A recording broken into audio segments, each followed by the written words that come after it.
اقعد كلك لقمه، ده انت على لحم بطنك من الصبح. اقعد.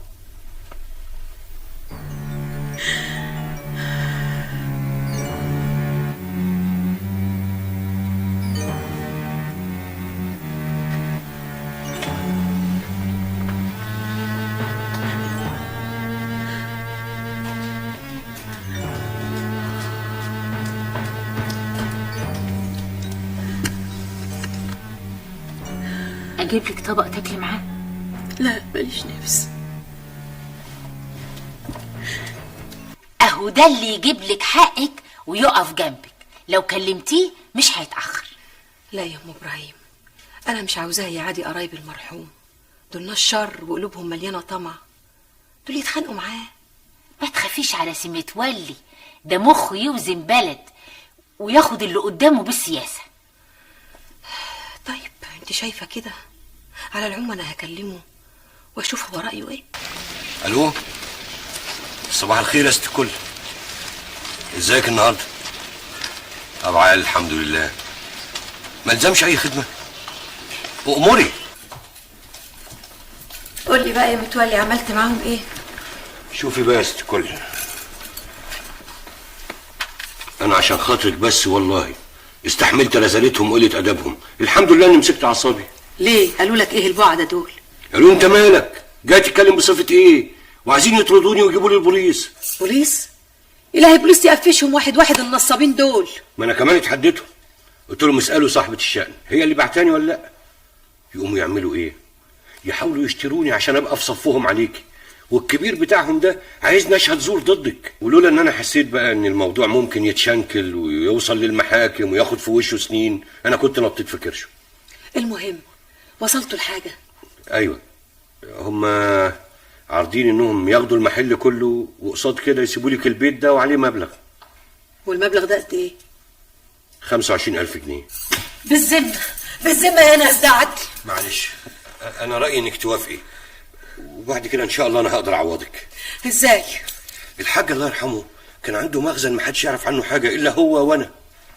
المخزن ده فيه اقمشه من الارض للسقف، يعني اقمشه تفرش 3 محلات من جميع انواع الاقمشه. بس يا رب تكون المفاتيح عندك. اللي ينشك في زوره الواد شوقي خد المفاتيح كلها واداها له. بس لا، ده الحاج كان عامل نسخه لكل مفتاح. لا، مفاتيح المخزن ده ما كانش بيحطها مع المفاتيح التانية، هو كان بيشيلها معاه. يا رب تكون موجوده في الحاجه بتاعته.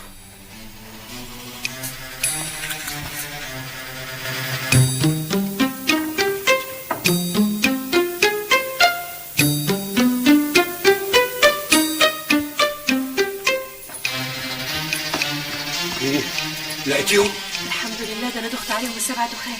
اتاري يا حبه عيني كان حاططهم في جيب الجلابيه اللي كان لابسها وقت ما تعب. الف حمد والف شكر. الحمد لله. انما ما قلتليش احنا هنعمل ايه بالبضاعه اللي في المخزن؟ اول حاجه تشوفي محل في حته كويسه.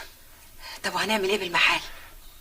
هنعمل محل باسمك، امال هنصرف البضاعه دي ازاي؟ انت عارف يا اخويا انا ما بعرفش اتصرف في الحاجات دي، اتصرف انت. خلاص سيب الحكايه دي عليا انا، ما تشيليش هم. خلاص شوف انت اللازم واعمله، وهي الفلوس تحت امرك.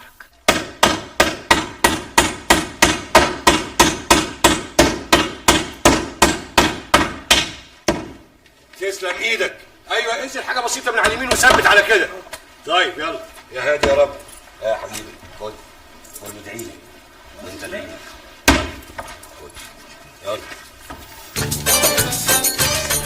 رحمه الله. السلام ورحمه الله وبركاته. خلي كل ركن في المحل. عينيا الاثنين يا حاج. بالهمه صلي على النبي. يا ابو بسم الله الرحمن الرحيم. قل اعوذ برب الفلق.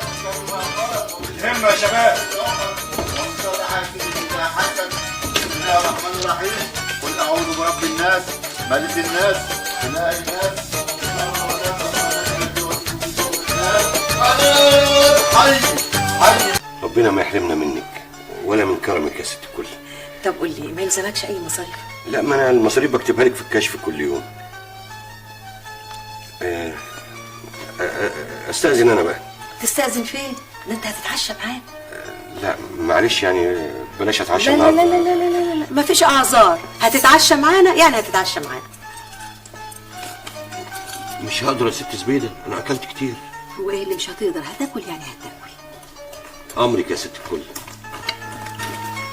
ايه الاكل عجبكم الليله دي؟ تسلم ايدك يا ام ابراهيم.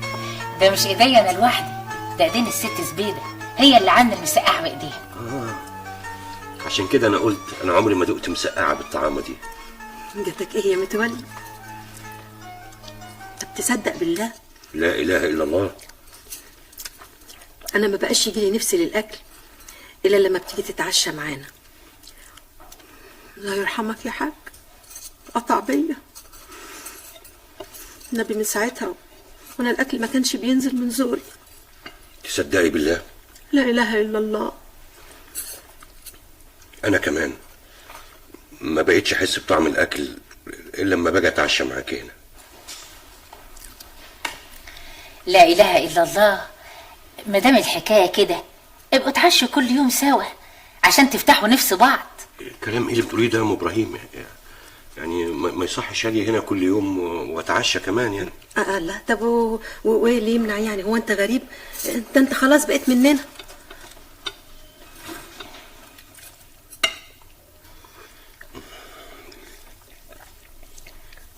اللي تشوفوه. تصدق بالله انا ما بقاش يجيلي نفسي للاكل الا لما بتيجي تتعشى معانا. صباح الخير يا ام ابراهيم. صباح النور، اتاخرت ليه؟ الست زبيده مش راضيه تفطر الا لما انت تيجي.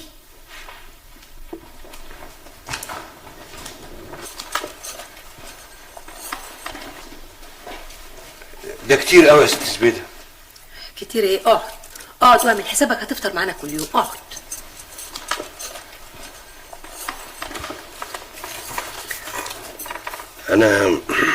انا مش هطلع تاني بعد كده، وهخلي ام ابراهيم تنزل لي المفاتيح تحت. انا مش فاهمه انت عامل تكليف كده ليه؟ يا ابني ده احنا ما صدقنا ان نفسها تتفتح. ما كفايه العشاء يا اخويا، زياده الخير خيرين. يلا كل يلا.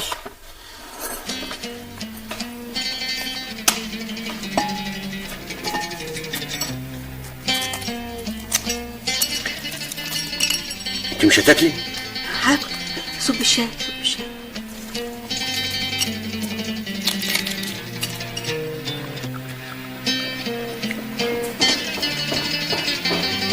سمتولي ايوه يا ام ابراهيم. الست زبيده نسيت تسالك تتعشى ايه الليله دي؟ اي حاجه من ايديها حلوه. سمتولي ده راجل وشهم، مش عارف يعمل لك ايه ولا ايه. انما اللي محيرني الجدع ده ما اتجوزش ليه لغايه دلوقتي. والله يا ام ابراهيم الحكايه دي محيراني من زمان انا والمرحوم الحاج. بصراحه كده الجدع ده باين عليه بيحب مين؟ وبعدين اللي بيحبها ده هيفضل يحبها العمر ده كله وما اتجوزهاش ليه؟ ده سنه دلوقتي بقى فوق ال35 يا ام ابراهيم. تلاقي اللي بيحبها مش قادر يطولها، ولا يمكن مش قادر يقول لها. مش قادر يطولها ومش قادر يقول لها يعني ايه؟ انت فين يا بدر وانا فين؟ ام ابراهيم فهميني يا اختي، انا مش فاهم. اقول لك يا ست زبيده، الجدع ده الظاهر مستقل نفسه قدامها ومش قادر يقول لها لحسن تكسفه. ده متولي ابن حلال، واللي هتتجوزه هتكسبه وهتعيش معاه في امان. اديك قلتيها. هي ايه دي اللي كانت على بالي؟ يلا فين بقى؟ يلا هات يا اخويا.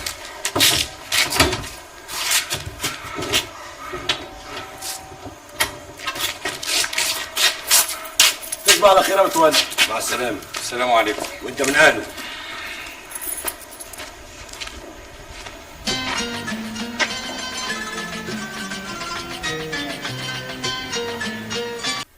انا هخليكي صاحبه السوق واكبر تاجرة قماش ومانيفاتوره. انا بس مش عاوزاك تتعب نفسك يا متولي. ما تقوليش كده يا ست زبيده. انت فاكره ان شغلك بيتعبني؟ طب والله والله والله ما بحس بالراحه الا وانا شغال علشانك. ببقى اسعد مخلوق في الدنيا لما بسمع منك كلمه رضا. انت عارف يا متولي انا دايما راضيه عنك. عارف ليه؟ عشان انت ابن حلال.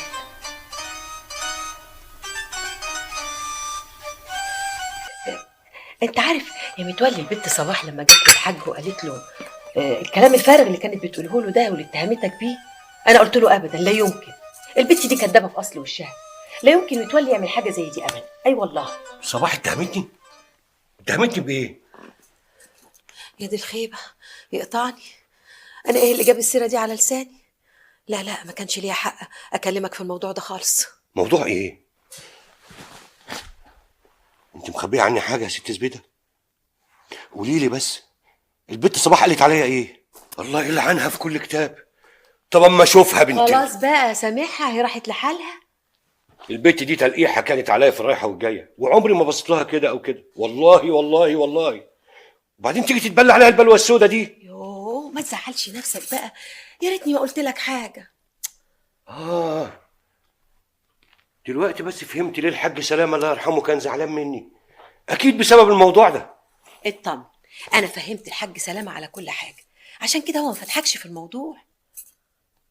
طب ليه استغنى عني بالطريقه اللي عملها دي؟ وليه هانت عليه العشره وخدمتي ليه بما يرضي الله؟